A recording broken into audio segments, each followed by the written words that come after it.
tenemos derecho a la familia, derecho a la igualdad, derecho a una vida digna, derecho a la educación y derecho al trabajo. La Asociación de Radios Comunitarias de Norte de Santander presenta Raíces Campesinas de la Democracia.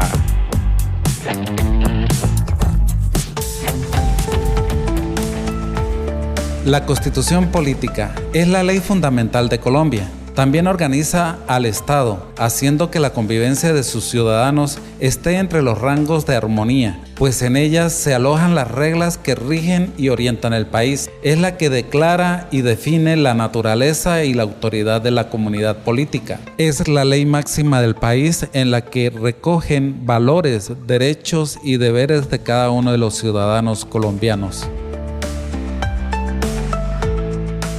Hola a todas y todos los oyentes de la radio comunitaria de Norte de Santander. Hoy nos enlazamos todas las emisoras comunitarias para llevar hasta sus hogares Raíces Campesinas de la Democracia, un programa educomunicativo liderado por la Asociación de Radios Comunitarias de Norte de Santander y que promueve la democracia a través de la participación ciudadana. Hoy, en nuestra mesa de trabajo, los acompañaremos Néstor Eduardo Navarro Quintero y quien les habla José Fernando Arias Gómez. En los primeros 30 minutos tendremos el profesional Carlos Andrés Muñoz López. Él es abogado y filósofo de profesión, con una maestría en bioética. Es profesor universitario desde 2014, investigador y gracias a sus investigaciones es experto en derecho de animales, poblaciones vulnerables como habitantes de calle, población LGTBI y conflicto armado en Colombia. Bienvenidos. ¿Por qué un programa sobre la Constitución Política de Colombia del 91? Todos sabemos que existe, pero ¿acaso sabemos cuáles son nuestros derechos o deberes? Hoy en Raíces Campesinas de la Democracia les daremos a conocer a ustedes qué es la Constitución del 91. Daremos junto a nuestros invitados un breve resumen de su contexto histórico. Doctor, ¿de dónde proviene el término Constitución? Bueno, la Constitución es un término inicialmente médico. Si usted mira los griegos, la Constitución de Atenas, ellos hablaban de la Constitución como formas propias de cada cuerpo social. Es una palabra que incluso ha llegado hasta nuestros abuelos, ¿no? La abuela le dice esa a su Constitución. Aquí somos todos gorditos, todos flaquitos, todos altos. Entonces ese término médico ha calado luego en el término del análisis social, de la estructura sociopolítica y cultural de un territorio.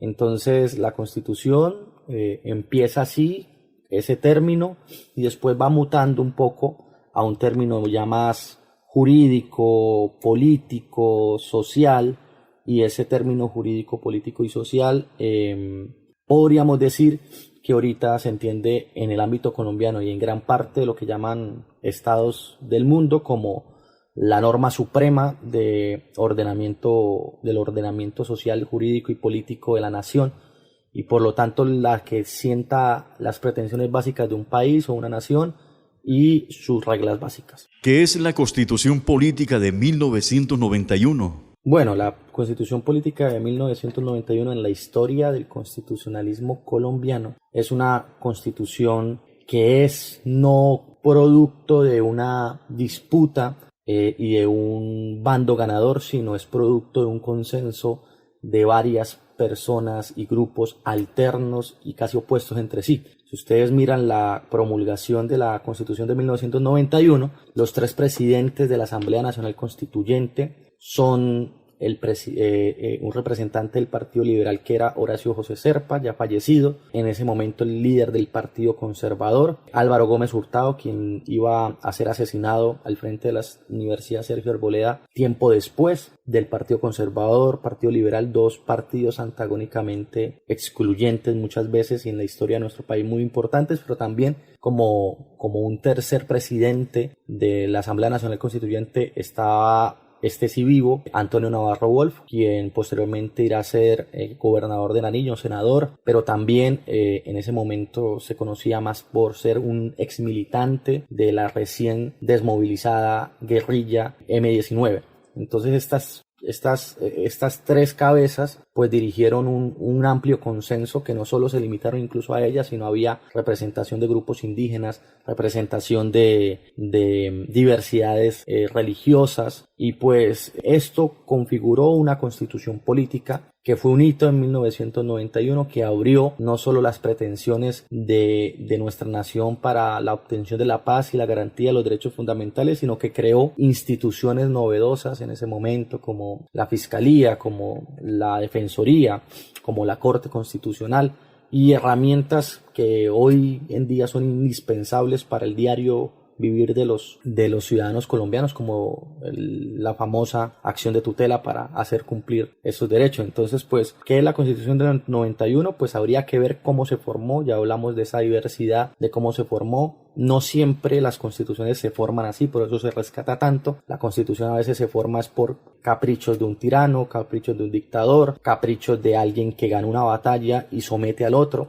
Este es un producto, por decirlo así, un acuerdo de paz, también de un acuerdo nacional, y además de esto, pues es muy valiosa por la forma en que se creó, pero también por lo que terminó resultando, que son instituciones valiosas. Y también hay que ver que la Constitución de 1991 no se forja netamente en 1991, sino que se está desarrollando a través de las décadas. Hasta el día de hoy se considera que la Constitución de 1991 aún no se ha desarrollado completamente. Entonces, esto es lo que podríamos decir a grandes rasgos. ¿Es esta una buena Constitución? De seguro habrá habido algún tipo de falencia. En la construcción, por ejemplo, no hubo muchas mujeres, pero de cierta manera también lo que resultó de la Constitución ha permitido el avance de los derechos de las mujeres, así las mujeres no hayan participado en ella, pero hubo una deuda histórica ahí. La Constitución de 1991 estuvo muy bien asesorada e inspirada, por ejemplo, en la Constitución española de hace ya unas décadas atrás. También recoge un poco la filosofía de la posguerra, del constitucionalismo alemán, que quería superar la etapa del nazismo, y por lo tanto ahí se ve la impronta de estipular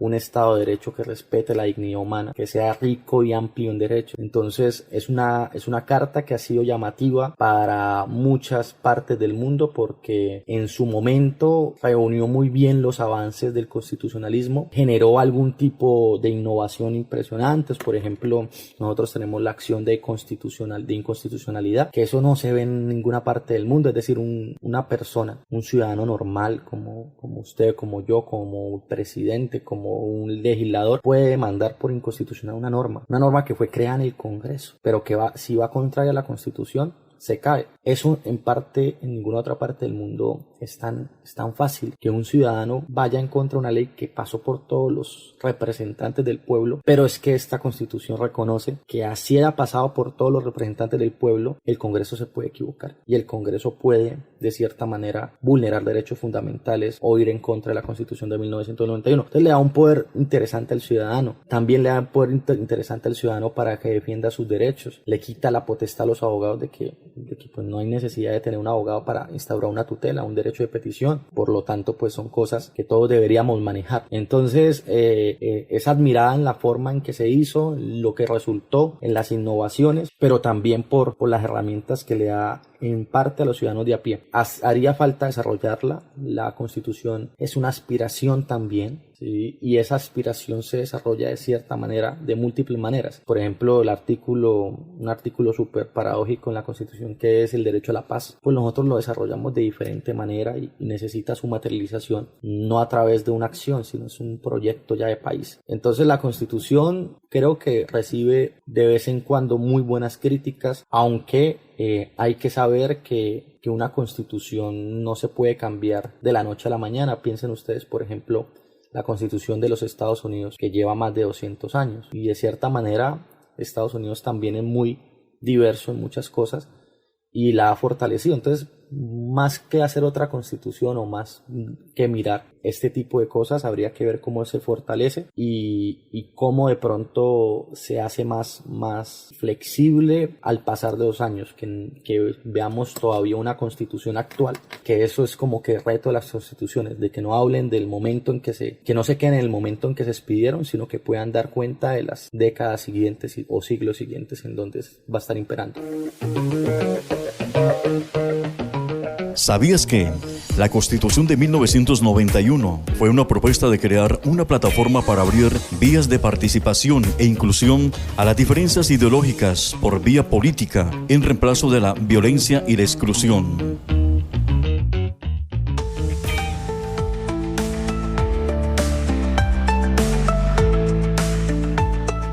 Estamos con el doctor Carlos Andrés Muñoz López. Él es abogado y filósofo de profesión. Cuéntenos, ¿cuáles son las partes en las que se divide la Constitución Política de Colombia? Bueno, hay diferentes vertientes de estudio de los derechos fundamentales, ¿no? Y una de esas que ha calado bastante y quizás estuvo plasmada en la Constitución Política de 1991 son cuando estuvieron o empezaron a aparecer. Entonces se habla de generaciones de las constituciones, de los derechos, perdón. Entonces hay una generación, hay unos derechos de primera generación. Entonces son como de pronto los que primero la gente habla, ¿no? Que la vida, etcétera, etcétera. Hay unos derechos de segunda generación, ¿sí? Y hay unos derechos de tercera generación que ahí ya están los del ambiente, de pronto unos que fueron apareciendo posteriormente. Entonces en algún momento los clasificamos por cómo fueron apareciendo en la historia y a veces les damos la importancia según eso. Así lo establecieron, aunque hay que entender que el hecho de que un artículo aparezca primero no significa que sea más importante que otro que aparezca después. La Constitución no establece una jerarquía, por decirlo así, de derechos. Se supondría que todos los derechos están en igualdad de condiciones, solo que en una situación en concreto, si entra alguna colisión sobre otro, pues debería prevalecer uno que otro, y eso ya hay unas fórmulas jurídicas para saber en qué momento puede prevalecer X derecho por encima del otro. Pero ni siquiera el derecho a la vida en nuestra Constitución Política de Colombia es per se un derecho sagrado. Fíjense, por ejemplo, en el debate de la eutanasia. El debate de la eutanasia, si el derecho a la vida fuese un derecho sagrado, nadie podría acceder a la eutanasia. Y prima el derecho a la libertad y a no sentir dolor. Entonces, si usted tiene una vida que considera miserable, con sufrimientos insoportables, pues tiene el derecho a decir hasta aquí va mi vida, y ese derecho a vivir no termina siendo una obligación, sino un derecho, algo que yo puedo deponer, como puedo ejercer. Entonces, eso también es importante verlo en las generaciones de los derechos, porque no hay un derecho absoluto en nuestra Constitución. Siempre se necesita ser como que mediado según las circunstancias, y ahí les coloco el derecho, por ejemplo, a la vida, que no prevalece por encima siempre en las circunstancias, aunque es muy importante. A manera de análisis, ¿la Constitución se cumple o hay trabas desde la institucionalidad para que el ciudadano no ejerza los derechos que le da la Constitución? Pues la Constitución ha tenido grandes avances, grandes desarrollos desde 1991. No es el mismo país que tenemos actualmente. Por ejemplo, en un inicio, la Corte Constitucional no era vista como una gran corte que recién se creaba, no, y ahorita le damos mucha importancia, y a través de la Corte Constitucional y sus sentencias ha habido grandes avances en derechos, por ejemplo, sobre todo libertades individuales, derecho al aborto, derecho a la eutanasia, derecho a la libertad de religión, libertad de expresión, autonomía de comunidades indígenas. Hay un montón de derechos que se han desarrollado a partir de sentencias de la Corte. Lo que pasa es que la Constitución se debe cumplir por todas las instituciones que están en Colombia. Se tiene que cumplir por parte de la policía, se tiene que cumplir por parte del presidente, de la rama administrativa, del legislativo. Entonces ahí a veces, por ejemplo, se critica mucho al Congreso, que no ha desarrollado a veces también la Constitución de 1991, y sus leyes comparadas con las sentencias de la Corte no han sido tan llamativas en el desarrollo de eso. Entonces, si están ahí, no podríamos decir que es un progreso constante, es un vaivén. Aquí no podríamos decir que hemos ido en una línea uniforme y ascendente, progresando. Sí hemos tenido altibajos, en un momento como que nos dormimos, en otro momento como que despertamos. En otros momentos hemos dicho, hombre, incluso la Corte Constitucional se ha pronunciado en contra de destruir la Constitución, incluso a costa de las mayorías. Una de las sentencias más importantes de la historia de la Corte, así lo reconoce la misma Corte, era la que en el 2009-2010 pretendía una segunda reelección presidencial. Y en ese momento, el presidente en su momento, Álvaro Uribe, tenía una popularidad avasallante. 80-85% de popularidad en Colombia. La Corte Constitucional dice que así se tenga el 90 o el 100%, eso desequilibra los poderes. No puede haber tiene que haber una alternancia de poderes para que exista Estado. Y si no, estaríamos haciendo un Estado unipersonal. Entonces la Corte Constitucional niega, por ejemplo, una segunda reelección presidencial. Es absurdo que un presidente en Colombia esté 12 años. Dijo que a lo sumo 8, ya después volvimos a 4. Entonces fíjese que nosotros tenemos unas instituciones muy fuertes, que así el pueblo lo quiera, así haya un tipo muy carismático, decimos no, porque eso viene en la desaparición del Estado. Un presidente durante tantos años adquiere mucho poder y siempre necesitamos una alternatividad. Entonces, pues sí hemos tenido y hemos creado unas instituciones, creo yo, la Corte Constitucional, la Fiscalía, mal que bien, la Defensoría del Pueblo y el control ciudadano, creo que se ha fortalecido.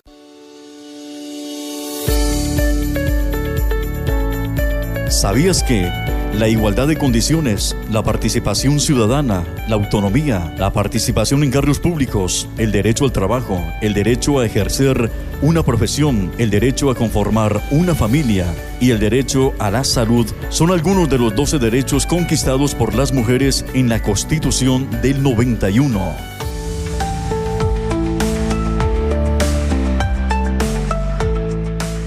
Estamos con el doctor Carlos Andrés Muñoz López. Él es abogado y filósofo de profesión, con una maestría en bioética. Cuéntenos, ¿las veedurías ciudadanas nacen desde el 91 o existían antes de esta Constitución?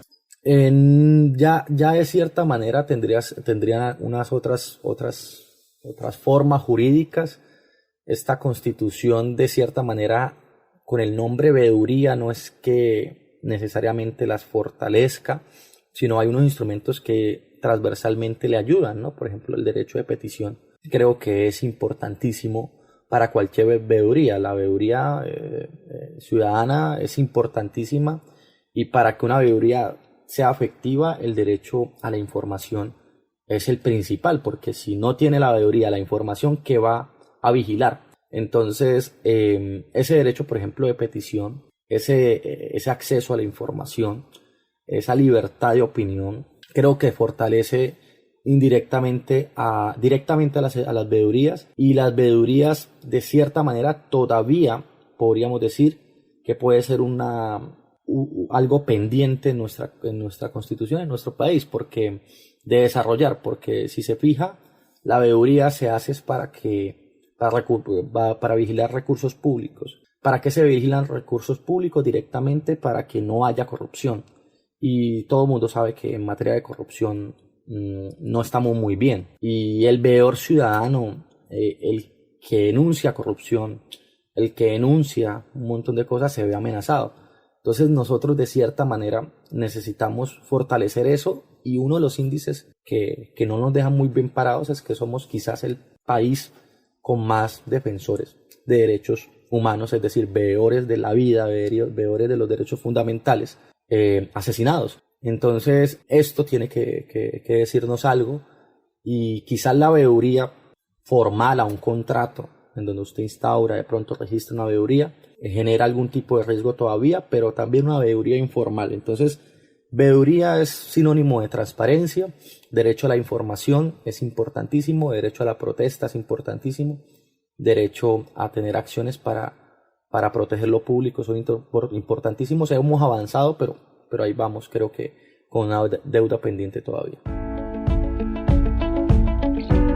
¿Cómo se organiza el Estado bajo el lineamiento de la Constitución? No, pues el Estado, de cierta manera, es un Estado que tiene una univocidad política, ¿no? Hay un presidente, un jefe de Estado, sobre todo en relaciones internacionales, de representación. Sin embargo, hay una independencia de las ramas, una independencia del Congreso, hay una independencia de las Cortes.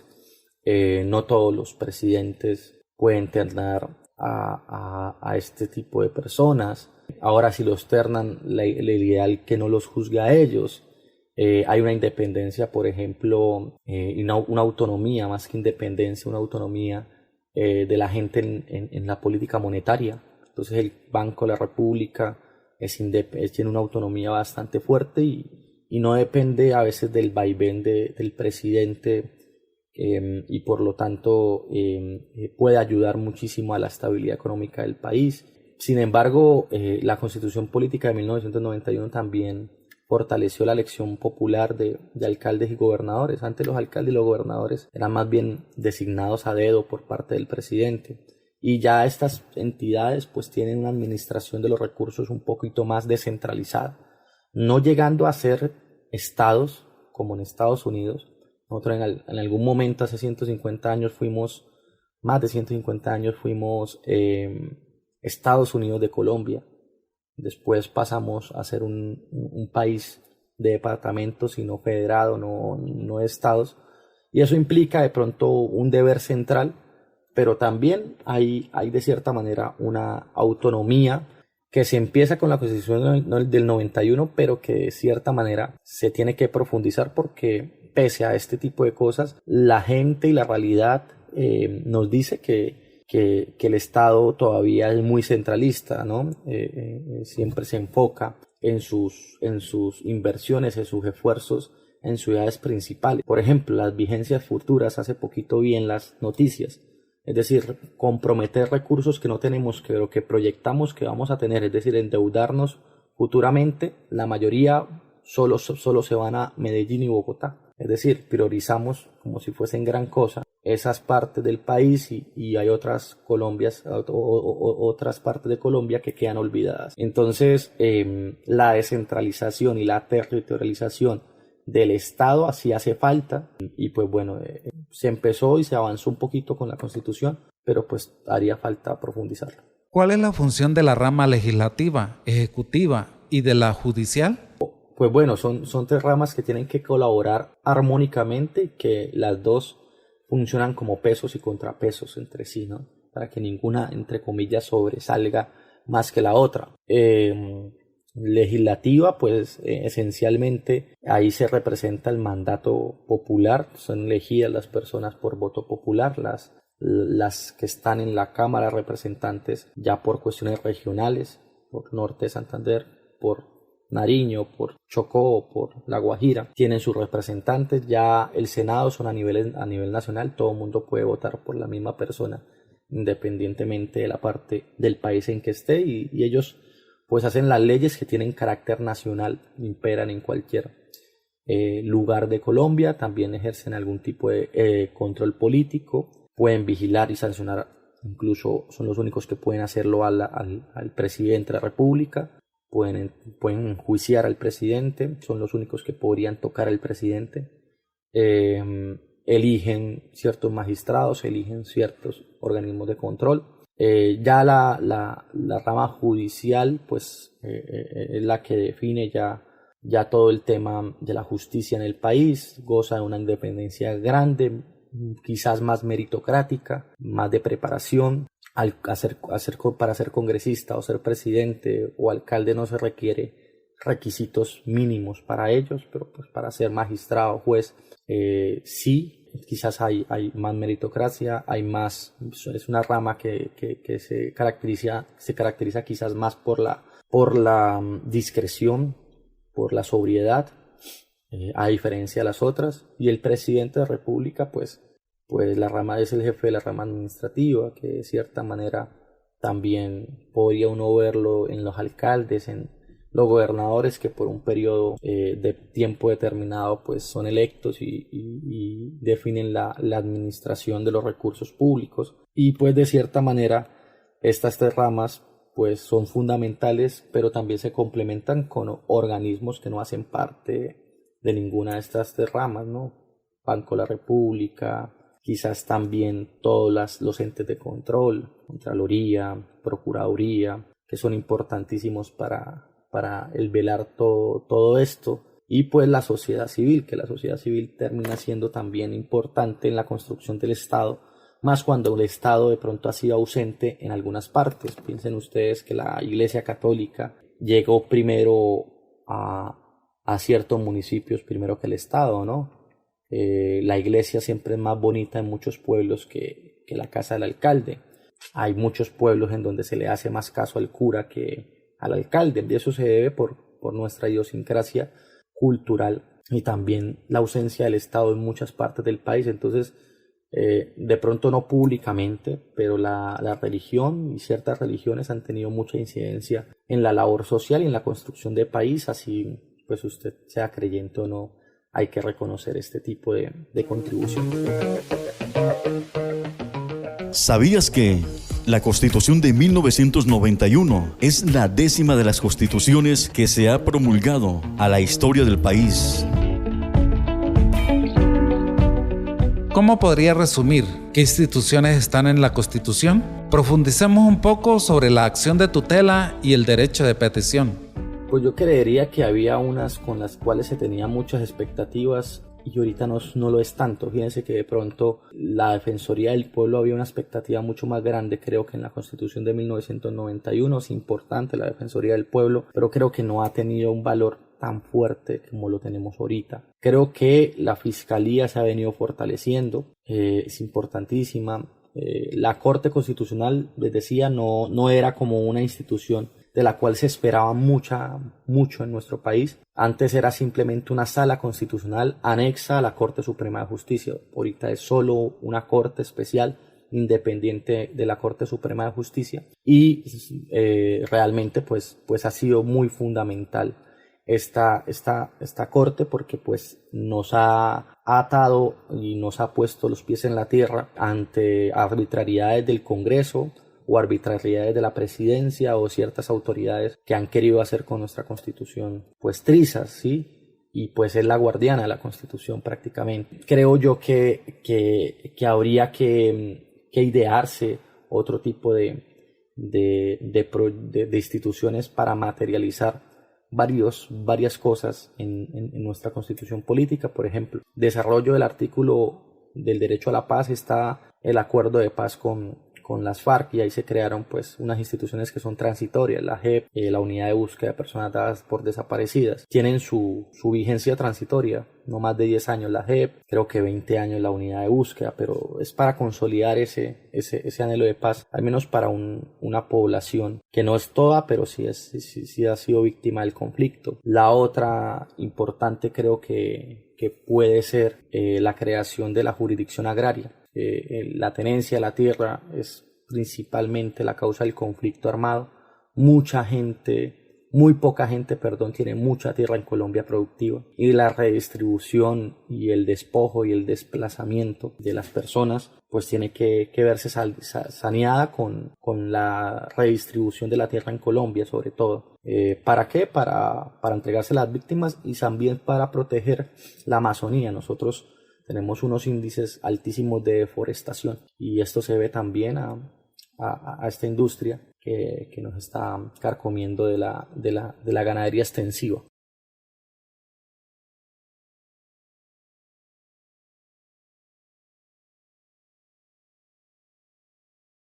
La Constitución de 1991 en Colombia es reconocida por acoger constituciones de España y Alemania después de la posguerra, que le ha permitido estar a la vanguardia de los derechos humanos. Esta Constitución tiene la capacidad de estar en constante evolución, pues nuestro país ha cambiado desde su creación. En ella hay particularidades, como que los ciudadanos colombianos puedan ejercer sin necesidad de abogados, que son la acción de tutela y el derecho de petición. Esta Constitución tiene instituciones que la protegen para que no se tergiverse su contenido.